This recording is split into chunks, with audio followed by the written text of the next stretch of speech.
그들의 믿음은 하나님의 능력이 있지 않고 어디에 있다라고 그러죠? 사람의 경건이나 사람의 지혜에 두고 있기 때문입니다. 이 말씀은 고린도전서 2장 5절에서 말씀하고 있어요. 이것은 온전한 믿음입니까? 온전하지 않는 신앙입니까? 이건 믿음이 아닙니다. 그런데 많은 사람이 착각합니다. 저 사람은 너무 신실하게, 너무 영적으로 잘 생활해 라고 그 사람 말을 따릅니다. 정작 따라야 될 말씀이 누구죠? 하나님 말씀인데 하나님 말씀을 안 들어요. 그것이 누구죠? 우리 인간이라는 거죠. 모세는 하나님의 소명에 대해서 오늘 지난주에서 그렇게 들었죠. 13절에 보낼 만한 자를 보내소서. 나 말고 다른 사람은 먼저 찾아보시고 정 없으면 제가 가겠습니다라고 했어요. 우리는 하나님이 우리 한 사람 한 사람을 부르실 때 환경을 구실 삼아서 회피한다든지 그것을 피한다든지 핑계대고 여러 가지 자신의 구비조건을 구실 삼아서 핑계를 대지만 하나님은 어떻게 됩니까?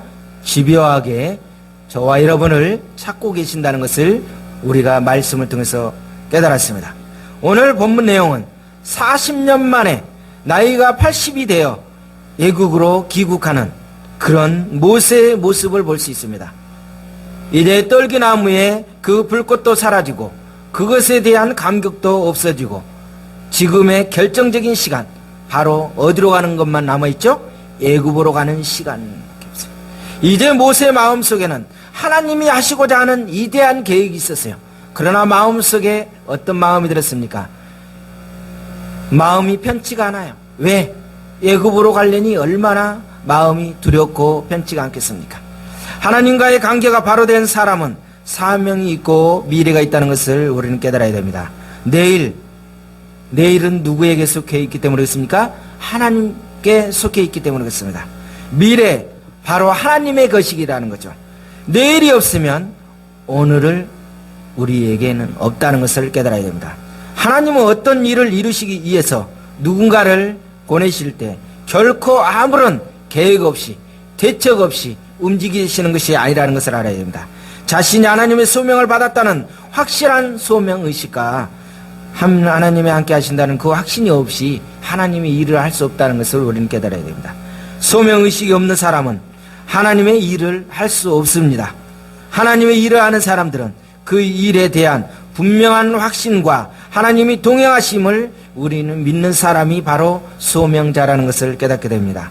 하나님이 하시는 대로 하는 것이 가장 빠르고 편한 방법이라는 것을 우리는 너무도 잘 알고 있습니다. 하나님이 하시는 것, 하나님이 명령하신 대로 하는 방법이 뭐다고요? 가장 편하고 가장 빠른 것이라는 거죠. 모든 법칙은 만드신 분이 누구시기 때문에요? 하나님이시기 때문이라는 것을 알고 있습니다. 그런데요, 그 말씀대로 따른다는 것은 얼마나 어려운지 모릅니다. 오늘 18절을 보니까 모세가 그의 장인 이드로에게 돌아가서 그에게 이르되 내가 애굽에 있는 내 형제들에게 돌아가서 그들이 아직 살아있는지 알아보려 하오니 나로 뭐하게 하소서? 가게 하소서. 오늘 저는 이 말씀을 보면서 너무도 신기한 말씀을 생각을 했습니다. 너무도 뻔한 말씀이에요. 지금 하나님께서 모세에게 뭐 하라고 그랬죠? 너는 가라. 어디로요? 애굽으로 가라라고 하나님은 이미 지시했습니다. 그런데 모세는 가기 전에 누구한테 왔죠? 장인 어른한테 와서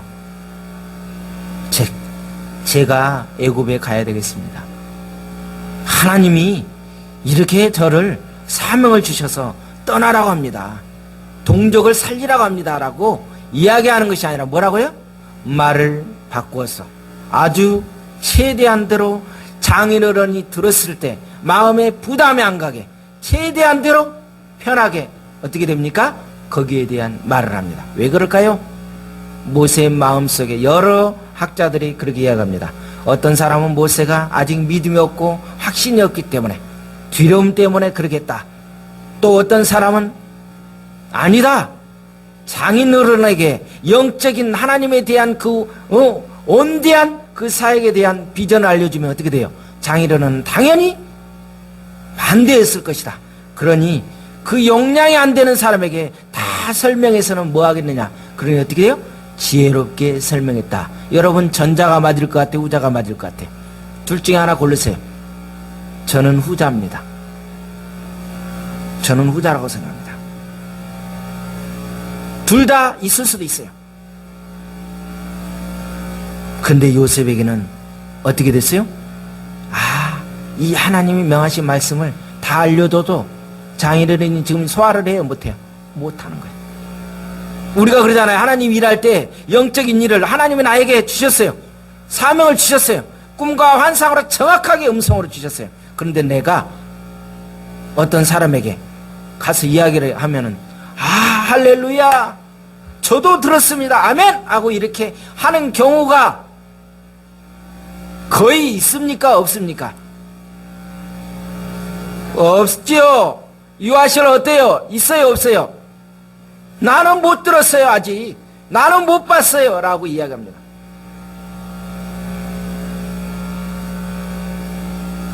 저는 이거를 보면서 그렇구나.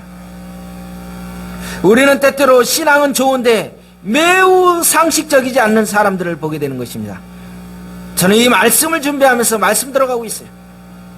물론 하나님께서 어떤 비상한 상황 속에서 너무도 급하기 때문에 급한 나머지 너 급하니까 가족들에게 주변 사람에게 아무 말 하지 말고 그냥 가라고 하실 수도 있지만 이것은 일반적인 상황이 아니라는 것을 보게 됩니다.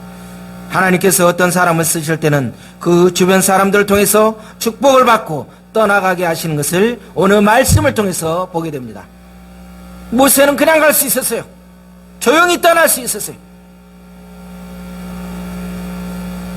바울 선교사도 보니까 부르심을 받았을 때 그냥 가지 않고 자기가 출석하던 교회에 보고를 하고 또한 지역교회에 파송을 받은 후 축복을 받고 떠나갔던 것을 보게 됩니다. 모세는 장인에게 동의를 구했어요. 애굽에서 도망 왔을 때 자기를 도와주고 딸을 아내로 주고 40년 동안 가정을 이루게 하여 준 그 장인이었어요. 그러한 장인에게 알리지 않고 그냥 갈 수도 있었어요. 왜?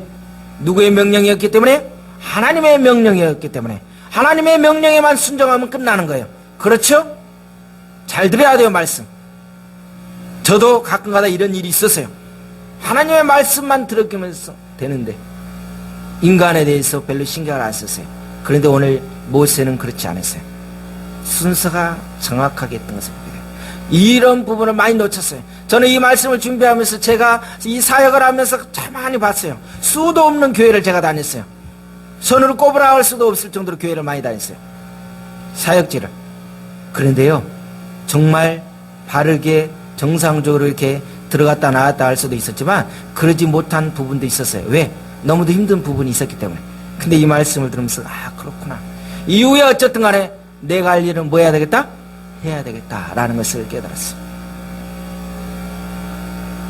우리가 하나님의 일, 주의 일을 한다고 할 때 사람과의 관계를 무시하는 경향이 너무도 많아요. 인간의 책임을 회피하여도 되는 것으로 잘못 생각할 때가 있다는 거예요. 그러나 그렇지 않은 것을 보게 됩니다. 하나님께 영광이 되는 일이고 하나님이 주신 사명이고 거절할 수 없는 길이지만 모세는 이드로에게 동의를 구하고 있어요. 이것은 우리가 배워야 됩니다. 이렇게 생각할 수 있겠죠. 내가 하나님께 명령을 받고 하나님이 나한테 가라고 했는데 인간 장인에게, 인간 누구에게 이것을 이야기했을 때 혹시나 못 가게 하면 어떻게 될 것인가? 내가 하나님 일을 못하게 하는 것이 아닌가? 라고 믿음 있는 척 하면서 오히려 그 안에 전제가 붙을 수가 있지 않겠어요? 그러니 어떻게 해요? 말 안 하는 경우도 있겠죠. 굉장히 아이러니하죠. 말해가지고 하나님이 일을 못하느니 말을 안 하고 조용히 떠나는 게 낫겠지 않겠어요? 그러나 모세는 장인에게 자신이 이스라엘의 백성의 구원자로서 가야 하는 중요한 목적을 이야기하지 않았어요. 한 사람이 개인적으로 하나님과 영적으로 교제를 나눈 영적인 깊이를 자기는 알아요. 나는 받았어요. 조등기는 받았어. 그런데 어떻게 해요? 여러분은 한 사람도 못 받았어요. 나에게 귀중한 체험이 있고 참으로 감격한 순간이에요. 이것을 안 하면 안 되겠어요. 그런데요, 만약에 모세가 자신이 감당해야 할 구원의 계획을 알려주었다면 장인은 어떻게 했을 것이다? 자칫 잘못하면 하나님 사역하는 데 있어서 문제가 있었을 것이라는 것입니다. 모세의 결심이 그것을 듣고 나서 어떻게 되겠어요?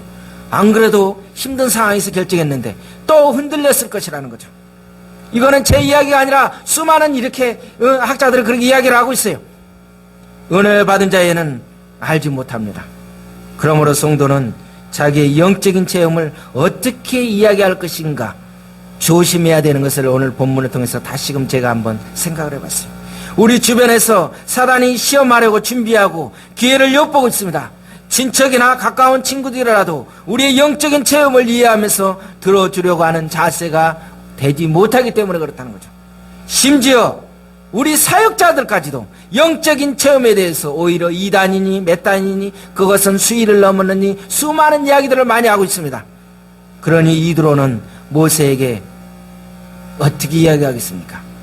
그런데 오늘 놀라운 일은 장인 이드로가 평안히 가라라고 이야기해 줍니다. 누구의 뜻이기 때문에요? 하나님의 뜻이기 때문에 아무런 문제가 없어요. 하나님께서 허락하시고 계획하신 일을 누가 막을 수가 있겠습니까? 하나님과의 관계가 바로 되면 사람의 관계도 문제가 없이 정리가 되는 것을 보게 됩니다. 앞에가 뭐라고요? 하나님과의 관계가 바로 정립이 되고 바로 올바른 관계가 되어 있으면 인간관계에도 문제가 생기지 않아요. 그런데 어떻게 해요? 이게 하나님의 관계가 뭔가 더 인간적인 사심이 들어가고 있으면 인간관계도 문제가 생겨요. 오늘 19절을 봅니다. 애굽으로 돌아가라. 너의 목숨을 노리던 자가 어떻게 했다? 다 죽었다. 지금 모세의 마음이 어떻게 돼요? 애굽으로 가면 옛날 그 생각에 아픈 과거가 있어요. 두려워요. 그런데 어떻게 해요? 하나님이 가기 전에 이제 딱 가려고 딱 결정하니까 하나님은 어떻게 돼요? 모세에게 모세야 애굽으로 가는데 걱정하지 마. 너를 찾던 사람이 너를 죽이려고 했던 사람이 어떻게 돼? 일부 몇 사람이 남은 것이 아니라 뭐라고요? 앞에가 뭐가 있어요? 다 깨끗해졌다. 다 죽었다. 얼마나 기가 막힙니까? 너를 반대하던 사람이 다 죽었다. 깨끗하게 청소가 됐다. 그러니 걱정 말고 너는 뭐 하기만 해라? 움직여라. 저는 이걸 보면서 너무 떳떳했어요. 야, 다 죽었어. 야, 애굽으로 가는데 그 탔던 왕만 죽고 나머지는 좀 살아있어. 그러니 어떻게 해? 그러면 또 부담이 갈 텐데 다 죽었다는 거예요. 야, 얼마나 감사한지.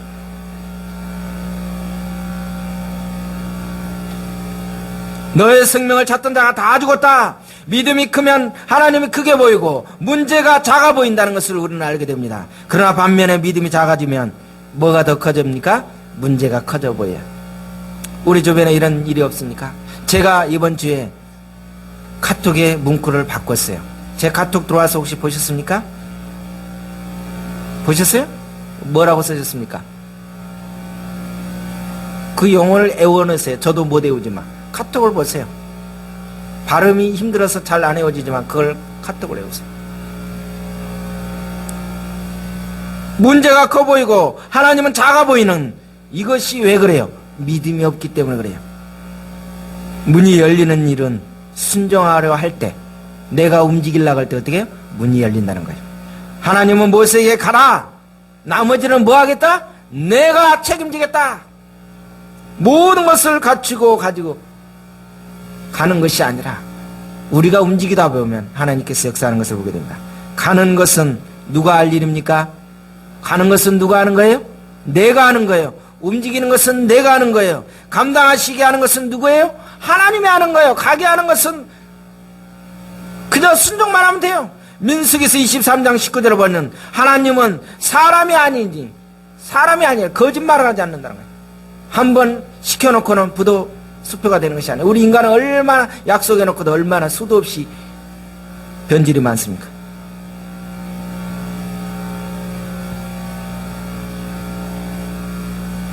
오늘 20절을 보니까 애굽으로 가는 모세는 하나님의 지팡이를 손에 잡았다. 옛날에는 하나님의 지팡이 아니에요. 누구 지팡이에요? 내 지팡이에요. 마른 막대기. 이적을 다 행하라고 그랬는데 이 내용들을 이야기하면 너무 방대하니까 뛰어넘습니다. 그런데요, 지팡이는 다 똑같지만 역사는 다르다는 걸 알아야 돼요. 여러분이 가지고 있는 지팡이, 조등기가 가지고 있는 지팡이는 다 똑같지만 그 지팡이에 뭐는 다르다고요? 하나님께서 역사하는 기적과 이적은 달라요. 똑같이 여러분이 가지고 있고 똑같이 일하는 것 같지만 그 안에서 하나님의 능력의 역사는 왜 그럴까요? 하나님이 함께 하느냐 안 하느냐가 그게 차이가 있죠. 하나님의 지팡이를 손에 잡아야 했습니다. 모세는 지팡이는 바로 육신의 모든 육신에 이해한 것이었어요. 그런데 이제 그의 생업을 이해한 것이었는데, 그러나 이제는 하나님의 지팡이가 된 것은 뭡니까? 이제는 하나님의 사역을 위해서 쓰겠습니다. 전에는 내가 양을 치는데, 내가 먹고 사는데 내 육신의 것을 썼는데, 이제는 누구를 위해서? 하나님을 위해서 사용되겠습니다. 이제 주님 앞에 드립니다. 이제 누구의 것이 되세요? 하나님의 것이 된 거예요. 똑같아요, 지팡이는. 여러분이 지금 그러잖아요. 똑같이 공부하는 거예요. 공부를 하는데 누구를 위해서 하는 거예요? 나를 위해서 하는 거예요. 아르바이트를 하는데 누구를 위해서 해요? 내가 좀 뭔가 윤택하게, 생활에 윤택하기 위해서 하는 거예요? 누구를 위해서? 하나님을 위해서. 하나님의 사역을 위해서 쓰일 것이고 하나님의 능력의 도구가 될 것입니다. 나의 것이 없어야 되는 거예요. 보잘 것이 없는 지팡이 하나라도 모두 하나님의 것이 될 때 그것에서 역사가 일어난 것을 보게 됩니다.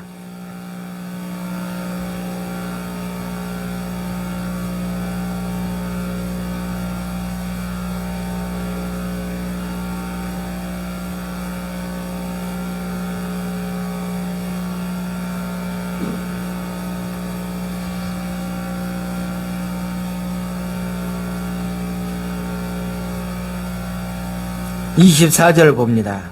모세가 길을 가다가 숙소에 있을 때 여호와께서 그를 만나사 그를 죽이려 하신지라. 내용이 이해가 안 가죠. 분명히 모세가 순종하고 애굽으로 가는데 왜 죽여요? 이해가 되십니까? 이거에 대해서 수많은 사람이 여러 가지 이야기가 나오고 있어요. 근데 오늘 여기 내용이 심오한 내용이 있습니다. 모세는 지금 위대한 하나님의 이름을 받고 애굽으로 가는 중이에요. 온 가족이, 그렇죠? 그런데 모세가 하나 놓친 것이 있었습니다. 뭘 놓쳤죠? 할례를 안 했어요. 누가? 자녀가, 아들이. 오늘날에도 많은 믿는 이들이 성경에서 몇몇 중요해 보이는 일들을 잘 지키고 행하지만 사소한 것을 우습게 여기고 넘어가는 데가 많다는 거죠. 모세는요, 큰 것은 생각했는데 자녀에 대한 그거에 대해서는 그냥 넘고 그냥 하나님이 일을 하려고 했어요. 근데 하나님이 허락했습니까? 안 했어요. 자, 따라서 합니다. 사명자는 먼저 가정이 하나가 되어야 된다. 가정이 하나가 되어야 돼요. 사명자. 오늘 본문을 통해서 보니까 그래요. 아내는 남편을 돕는 배필이 되어야 되는 거예요. 모세의 가족들은 먼저 여호와의 신앙으로 하나가 되어야 됐어요. 그것은 신앙으로 하나가 되었다는 건 뭐예요? 기본으로 이들이 됐으려면 어떻게 돼요? 그의 아들도 할례를 받아서 하나님의 백성이 되어야 되는 것이었는데 아직까지 할례를 안 받았다는 것은 왜 그랬을까요? 모세와 달리 모세의 아내는 누구죠? 스보라. 이 아내는 히브리 사람이 아니에요. 아니에요. 할례에 대해서 몰라. 잘 몰라. 그런 거에 관심 없어. 쉽게 말하면. 저는 이걸 보고서 깜짝 놀랐어요. 같이 몸뚱아리는 살았어요. 살았는데 거기에 대해서는 잘 몰라. 지금 모세가 섬기고 있는 신에 대한 그 풍습에 대해서 잘 몰라. 이해가 되십니까? 모세가 애굽으로 가는 도중 하나님께서 모세에게 완전 분리, 성화를 요구하고 계신 것을 보게 됩니다. 즉 아들에게 할례를 베풀어 주라고 합니다. 이게 바로 언약의 표징이잖아요. 우리가 배워야 할 진리가 있습니다. 바로 모세가 이스라엘 백성과 함께 있지 않냐고 미디안에 있을 때는 문제가 안 됐어요. 잘 보세요. 광야에서 양치기 하고 미디안에 있을 때는 그냥 지금 현재 살아도 상관없어요. 그런데 이제 이스라엘 백성 가운데 가는데 하나님의 일을 해야 될 때는 어떻게 돼요? 반드시 필수 조건이 거쳐야 될 것이 뭐예요? 할례예요. 이제 옛날 것 다 자르고 이것이 하나님 말씀대로 100% 순종이 됐을 때 이제 하나님이 일을 할 수 있다는 것을 어떻게 돼요?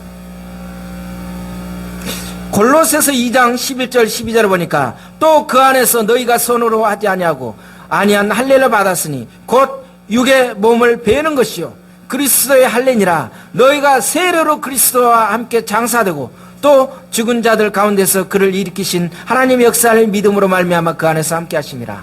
할례가 뭡니까? 지금 현재로 말하면 뭐예요? 무슨 표예요? 세례예요. 여기 세례 안 받으신 분 있으세요? 없잖아요. 다 세례 받으셨죠. 할례는 세례를 의미합니다. 성화의 세례가 필요합니다. 주의 보혈을 믿음으로 재시점을 받는 것이에요. 주님과 연합했다는 거예요. 이 바로 세례는. 그래서 로마서 6장 4절 보니까 뭐라고 합니까? 우리가 그의 죽으심과 합하여 세례를 받음으로 그와 함께 장사되었나니 이는 아버지의 영광으로 말미암아 그리스도를 죽은 자 가운데서 살리신과 같이 우리로 또한 새 생명 가운데 행하게 하심이라. 거룩은 뭐라고요? 분리입니다. 분리란 우리가 그리스도 안에서 소유하고 있는 신령한 축복과 세상적인 소유를 비교할 때 세상적인 것을 거절하고 떠나는 것이 바로 거룩입니다. 사도 바울의 고백을 보세요. 빌립보서 3장 7절에서 9절에 그러나 무엇이든지 내게 유익하던 것을 내가 그리스도를 위하여 다 해로 여겼다. 그러면서 모든 것을 다 해로 여겨서 그리스도를 아는 것이 가장 고상한 지식인 게 모든 것을 다 버렸다고 했어요. 너무 멋지지 않아요? 모세가 하나님의 명령을 순종하고 애굽으로 가는 때 마지막 시험이 뭡니까? 오늘 이 모습이에요. 마지막 시험이 오늘 이 할례 문제예요. 그런데 저는 여기서 깊은 심오한 말씀을 깨달았어요. 왜? 수많은 제가 책자를 이렇게 보면서 그렇구나. 이구동성으로 그렇게 했어요. 왜 이게 문제있냐 하나님은 지금 가정이 하나가 안 됐던 것을 하나님 알고 있었어요. 누가 문제예요? 아내와 자식의 문제였어요. 모세가 사명의 길을 나아갈 때 하나님은 모세의 아들들에게 먼저 할례를 행하도록 하셨어요. 근데 학자들은 이렇게 이야기합니다. 종교적으로나 문화적인 차이가 있던 아내는 모세의 아내 시보라는 이 할례 제도를 모르기에 아이들이 어떻게 해요? 성기 끝을 자른다는 그것을 피를 흘리게 한다는 것은 얼마나 안타까운 일이에요. 그러니 어떻게 돼요? 이 아내로서는 엄마로서는 도저히 할 수 없는 일이었다라고 이야기하는 거예요. 그런데 아내가 딱 할 수 있는 방법이 있었어요. 언제 했죠? 모세가 중병에 걸려서 무슨 병인지는 몰라요.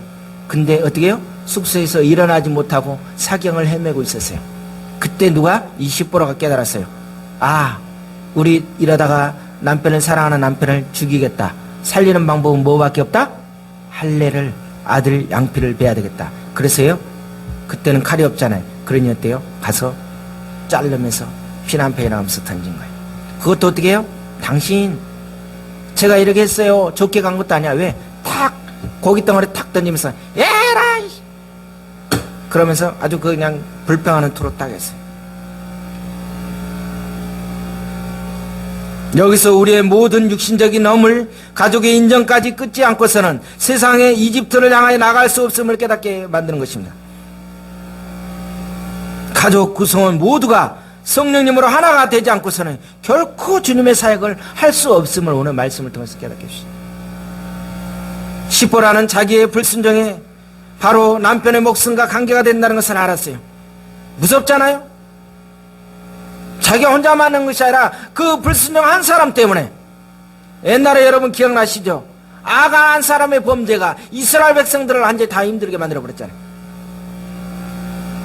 십보라가 차도를 취하여 그들의 양피를 벤 뒤에 모세의 발 앞에 던지면서 하는 말이, 당신은 참으로 내게 피난편이다. 양피를 베는 것은 아버지가 하는 것입니다. 이 모세가 하는 것이었어요. 그런데 지금 어머니가 해요. 왜? 어떻게 모세가 지금 할 수 있어요? 없어요? 지금 죽을 상황이에요. 누워있는데 어떻게 모세가 해? 못해. 그러니 어떻게 아내가 십보라가 어쩔 수 없이 하는 거예요. 그러면서 어떻게 던지는 거예요. 여기서 모세가 아내와 자식을 미디안으로 돌려보냈다라고 이야기하는 내용이 나옵니다. 저는 이게 무슨 소린가 했어요. 잘 들으세요. 오늘 여기서 또 헷갈립니다.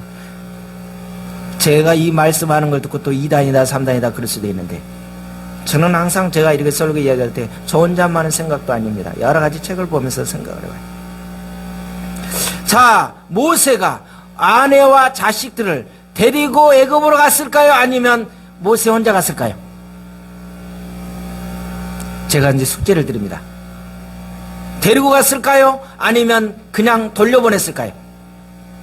제가 물으면 뭔가 이상하니까 묻겠죠? 데리고 안 갔다는 거예요. 왜 데리고 안 갔어요? 사역하는데 방해가 되니까. 할례는 행했지만 데리고 가지가 않았어요. 나는 처음에 그 무슨 소린가 있어. 왜냐? 아내와 자식에 대한 이들은 아무 그것도 모르기 때문에. 자, 출애굽기서 18장 2절과 3절을 봅니다. 한번 여러분 출애굽기서 18장을 찾아봅니다. 제가 18은 잘 안 쓰려고 그러는데 18장 우리 찾아보면 18장 2, 3절.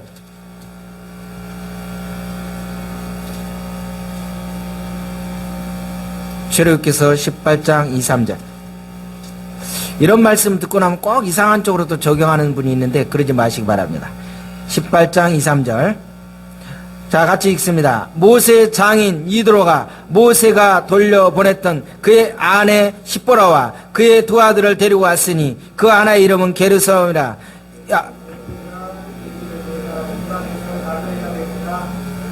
예, 지금 장인 어른이 누구를 만나러 왔어요? 모세를 만나러 왔어요. 누구를 데리고 오는 거예요? 이걸 봤을 때 이렇게 나오더라는 거죠.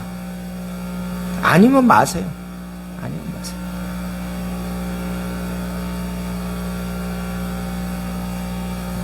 비로소 모세의 장인 이드로가 모세를 돌려보냈던 그의 아내 십보라와 두 아들을 데리고 모세를 맞이했다는 말씀이 이때 나오고 있어요.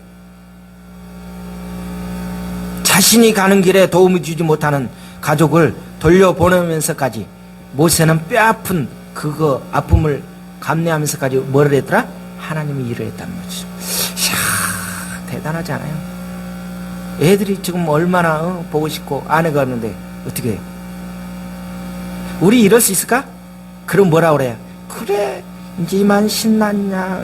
뭐 이제 막 각종 막 다 나오겠죠. 이 소리여서. 우리 이 말씀을 영적으로 잘 깨달아야 돼요. 이상한 쪽으로 적용하면 안 돼요. 그러기가 없기를 바랍니다.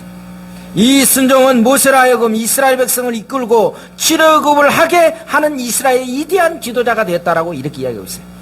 누구의 이야기예요? 수많은 이렇게 설교자들이, 주석학자들이 이렇게 이야기하고 있어요. 가만히 보니까 정말 그래요.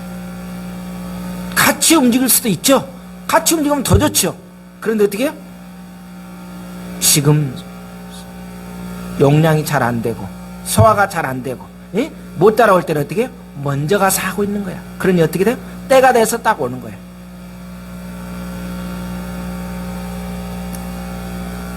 오늘 29절을 보니까 모세와 아론이 가서 이스라엘 자손의 모든 장로를 모았다. 그러면서 어떻게 돼요? 하나님께서 모세에게 주신 그 모든 이적들을 다 행하고 다 말을 전했던 것을 보게 됩니다. 교회가 아무리 주님의 일을 주님을 위해서 큰 일을 한다 하더라도 먼저 중요한 것은 십자가로 자기 자신을 끝내는 것이 교회의 사명이에요. 모세가 나의 말을 믿겠느냐라고 할 때는 못 갔어요. 근데 이제 누구의 말이에요? 하나님의 말이에요. 문제는 백성들이 모세를 믿느냐가 아니고 모세가 하나님을 믿느냐는 것이에요. 그러니 우리 사명의 이 대표자들이 내가 누구 중심에 있는 것이 중요해요? 하나님 중심에 내가 붙들려 있으면 백성들이든 모든 가족이 다 살아남는 거예요. 그런데 내 자신이 환경에 따라서 언제나 움직이면 어떻게 되겠어요?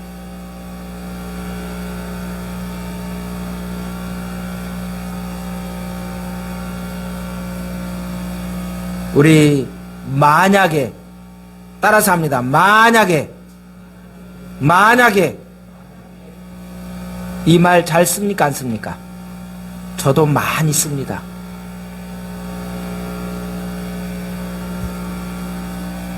우리 생활을 영어로 뭐라고 합니까? 제가 영어 발음을 잘 안 하려고 그래. 스페링 이야기해봐요. 우리 생활을 뭐라고 그래? 영어로. 그 어떻게 돼요? 스펠링 이야기해봐요.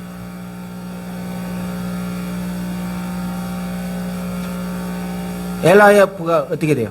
만약이잖아요. 띄어서. 이게 뭐냐? 불신앙적인 요소로 보게 되면